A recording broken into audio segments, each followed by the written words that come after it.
fire, but I'm trying to block her picture. Photo bomber. Oh, it's like a little reed. Yeah, she said sugar cane. Sugar cane? What I need is cane.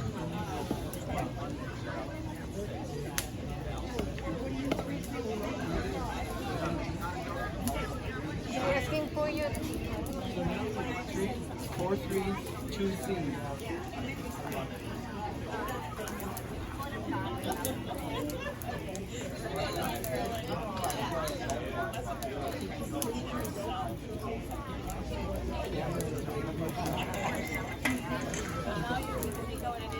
It was good.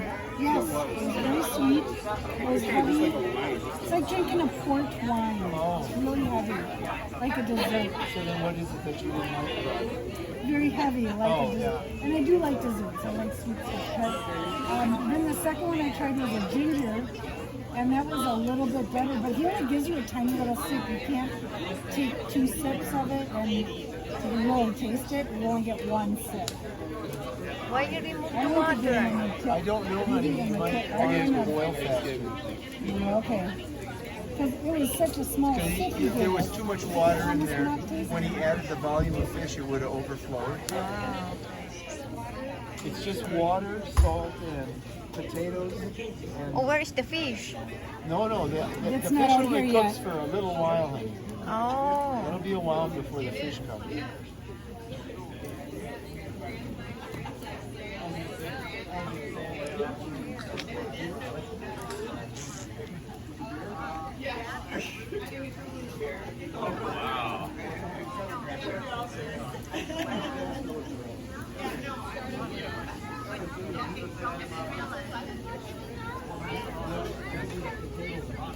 It has been documented. It really happened. Oh,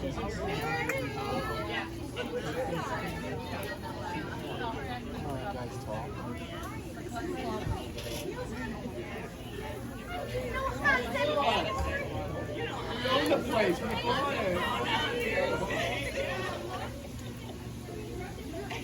Isn't most charming. She was little, like the little one there. The orange soda with the orange mustache. You know, it's like, this looks like an orange soda commercial. She's going. Sunny was the cutest little kid. This is still the potatoes boiling. T minus 15 and counting.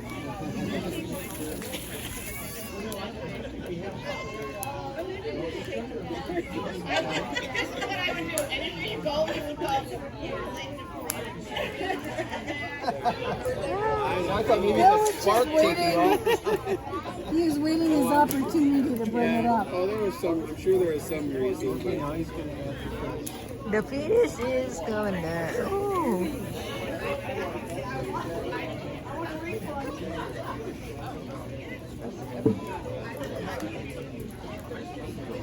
Amazing to think that that bucket of fish is going to feed everybody here.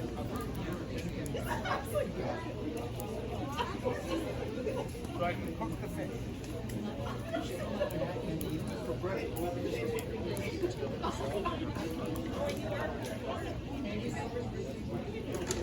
I think now he's going to add the salt.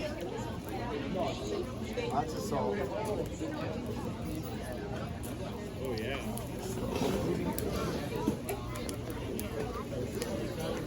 Hi, there's a breeze up here. I like that. Good evening, everybody. Welcome to the Waco and the Waco Fish Boil. A moment, please. You'll find there. Take your seat. Okay. Good evening, everybody. Welcome to the Waco and the Waco Fish Boil. My name is Neil Teskey, and this is my 4th year boiling fish at the Waco. I boiled fish in Door County pretty much all of my life because I've been a lifelong resident of Gills Rock and a lifelong commercial fisherman in Gills Rock. So I started around fish boils have been around in my family, and I've been around the fish boil ever since all the while I was growing up. So I've been and I've caught a lot. And I fished with my father and caught a lot of whitefish with my dad. And I started. He caught me on the boat when I was 12 years old. The only thing I didn't like about it was I got seasick. A lot. I don't eat a lot of breakfast anymore. But I remember one time we were going to go out, and I went down to the boat. I was watching the boat going up and down. I wasn't even in the boat. I got seasick standing in the dock. He said, "We're not going today." I said, "I think that's a good idea." So anyway, but I fished with my dad. I fished with him in high school, and I fished with him when I was in college, and I fished when I got done with college. I came home and started fishing with him again. So I like that. It boils over. Now I know your fish are getting done. If it's not boiling, I just got enough water just to cover the fish, and that's why I add water or take it in or out, because I don't want too much water in there, because it affects the aesthetics of the fish to boil over. Because if the water gets too high, it comes out over and puts it out too quick. I don't like to do that.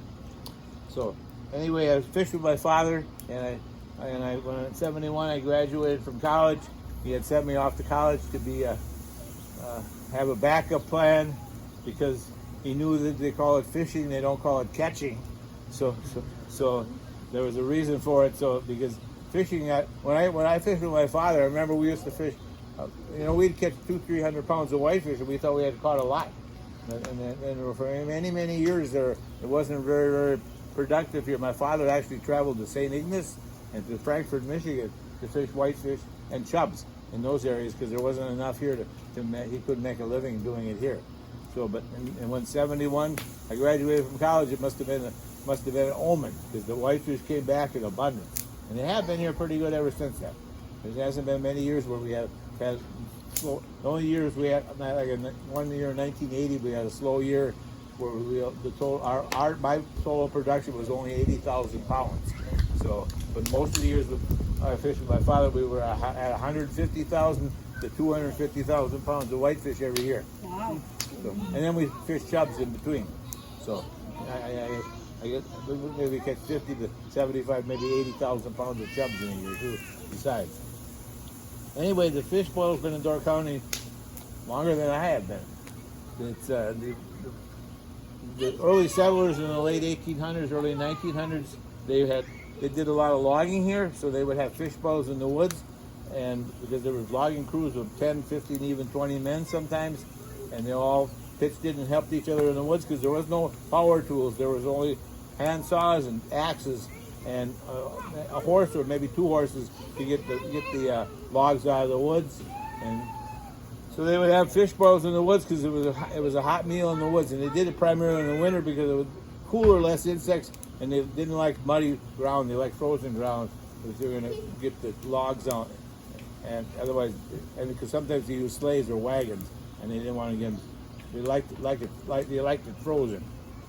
So, then in the summertime, the guys that were logging, most of them had dairy farms, and they had dairy cows, of course, and then chickens, and they grew oats as a grain for a feed.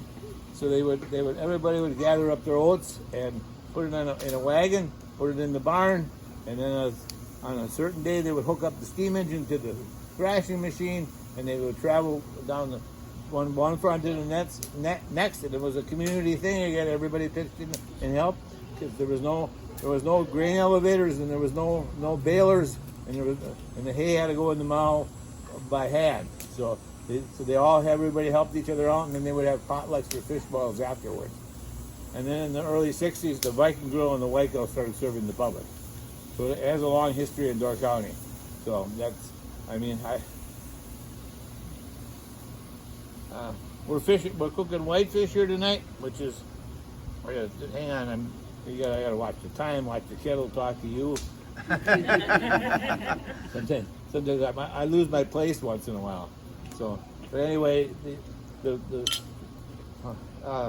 we're cooking whitefish here tonight. Probably in earlier boils, the early settlers probably used lake trout, but whitefish is the fish that's being used here, because lake trout there's not a commercial harvest anymore of lake trout.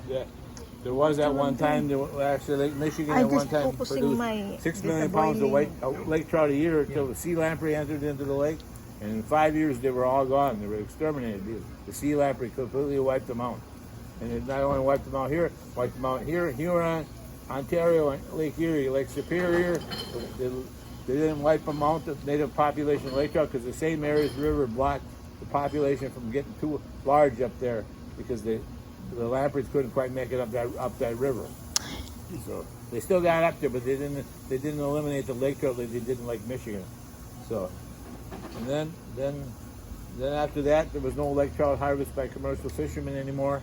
They started stocking them, and now the population in there's lake trout in the lake, but we're not allowed to harvest them yet. But we're working on it because there's a surplus of lake trout in the lake. Because the lake trout actually started to reproduce on their own, which is the first time they've done it. They started to realize they're starting to find lake trout that aren't clipped. And before this, all the lake trout were clipped because they were planted. But they clip a fin and they clip, so they know that it's been what year it is put in the lake. So, but now they started to reproduce because of the lack of feed. There's not as much alewife anymore, and so they're eating chubs. And they found out that the alewife had an enzyme that got into the eggs, and the eggs, when the fry hatched out, the enzyme killed the fry. And now that they're eating chubs, they're starting to reproduce on their own again. Wow. Because that enzyme, because they're eating chubs, and the chubs do not have that enzyme in there. I don't like the idea that they're eating chubs because that's my fish. We used to catch a lot of chubs. We can't catch them anymore because the Trout need to eat them. Huh? You can't catch them because the trout need to eat them. No, they don't need to at all.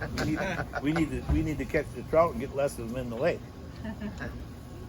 We're gonna be doing a boil over here in 1 minute. Okay, now this is what you want to film.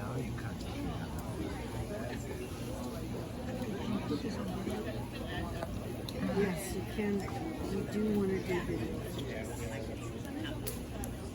And your sunglasses, your aluminum suits.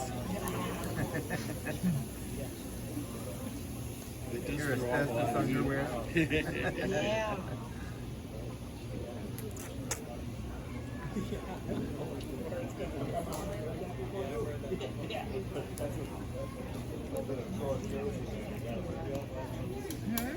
No, that's how you stop it. You put your finger on it. You put your finger on it to start it, and you put your finger on it to stop it. So did you start it already? Okay. It's going to be a little, like I said, about a minute, guys. He'll go over to that rusty pineapple juice can over there. And when he grabs that, then you start your video. Here we go. Okay, start your video. It's boil over time. Oh, that's hot. Oh my God. Enjoy your dinner. Thank you. Thank you. Ooh, that was hot. Yeah. And the tops of my feet are hot. Okay, this is the fish and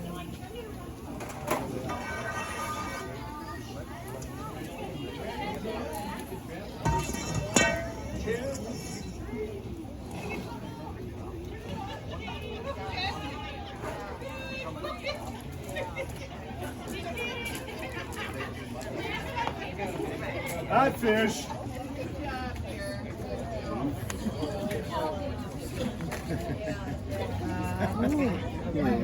Wait, no, you just went on to it. Oh, it's still going. Oh, is it? You didn't tap it. Oh my gosh. No, it started. On my computer, I see. on my phone. It's just, This is one of my sculptures. It's actually a lamp.